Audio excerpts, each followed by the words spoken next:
নজর না লাগার লেগে এমনও কি আপনারা এটা বিশ্বাস করেন? লাগে নাই আমার ধান খেত ছিল তো ধান কেটে এটা লাগাই দিছি হালকা পাতলা একটু সার মার দিছি একটু গোবর টোবর মেরা দিছি তাতে আমার। আসসালামু আলাইকুম। আমরা আজকে আমাদের সবজি বাগানগুলো দেখতে যাচ্ছি, গ্রামের দৃশ্যগুলো। আচ্ছা, যাওয়ার পথে একটা দৃশ্য চোখে পড়লো, এটা হচ্ছে যে দেখতে পাচ্ছেন আপনারা যে ক্ষেতের মাঝখানে অর্ধেক জায়গায় ফিলার, বড় বড় ফিলার।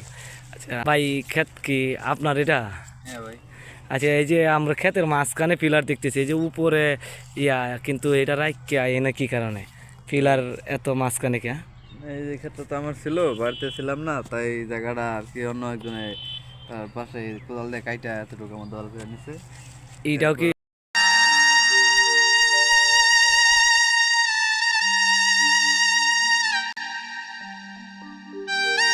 বাড়িতে কি ভাই আপনি থাকেন না? না না, আমি বাড়িতে থাকি না, আপনি কোথায় থাকেন?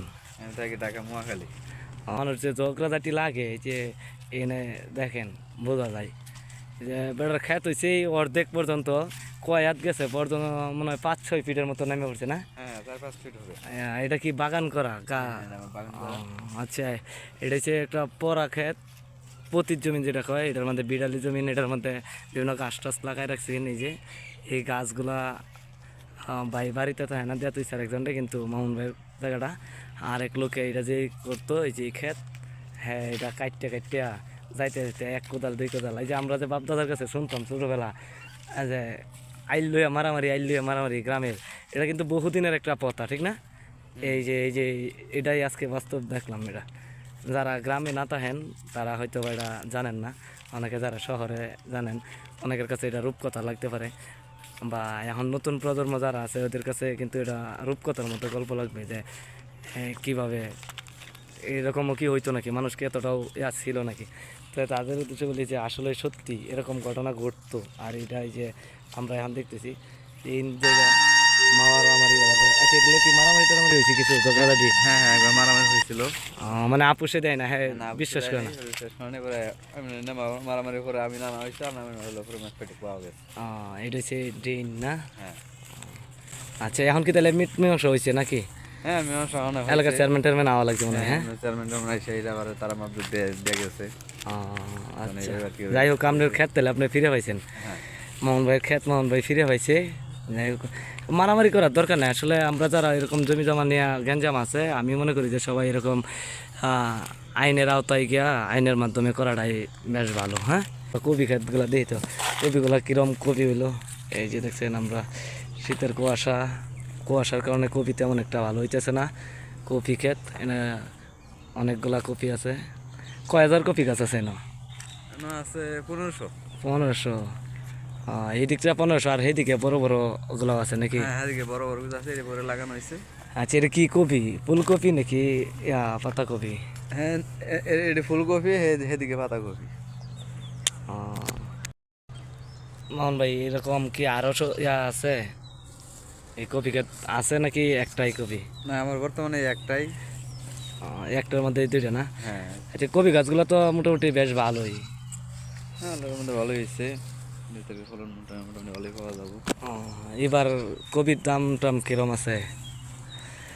এখন তো বর্তমানে বাজার একটু দাম কমই আছে, আল্লাহর রহমতে এটি বড় হইতে হইতে মোটামুটি ফসল ভালোই পাওয়া যাবে।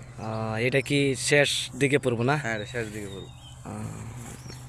আচ্ছা, এই কপি চারা রোপণ করার সিস্টেম কি? এটা কি আগে আইন নেয়া কপি বীজ আইন নেয়া এক জায়গায় পাঠাইতে হয় না? হ্যাঁ এক জায়গায় পাঠাতে হয়, পাঠাতে তারপরে একটা একটা তুললে পরে আর কি লাগানো হয়। এবং করে করে সিরিয়াল করে করে লাইন ধরে ধরে না?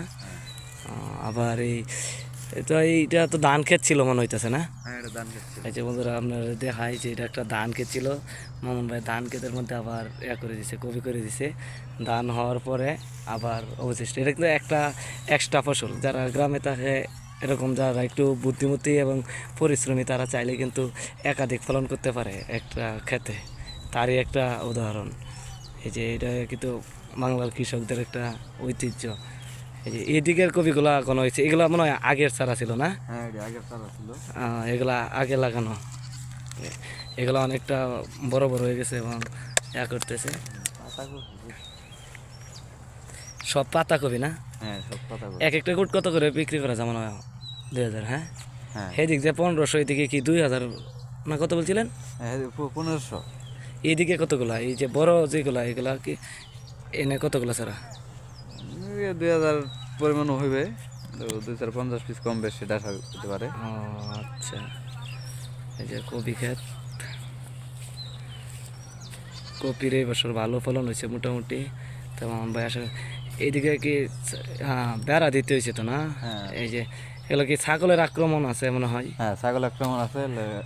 এই দিক দিয়ে পরা ক্ষেতের মধ্যে এই ইয়া লাগাই দিয়েছে, কপি লাগাই।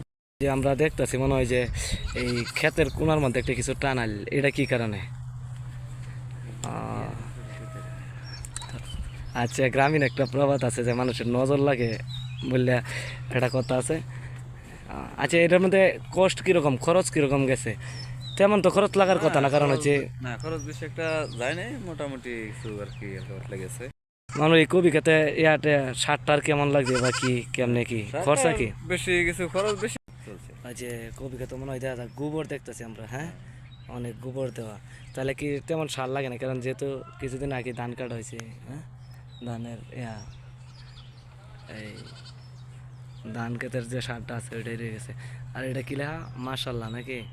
এটা কি? হয় অনেক সময়। আচ্ছা, থ্যাংক ইউ। তো আজকে এই পর্যন্তই, মামুন ভাইয়ের কবি খেতে এলাম, আরেকবার মামুন ভাই দেখাই তার কবি খেতে। Thank you. আজকে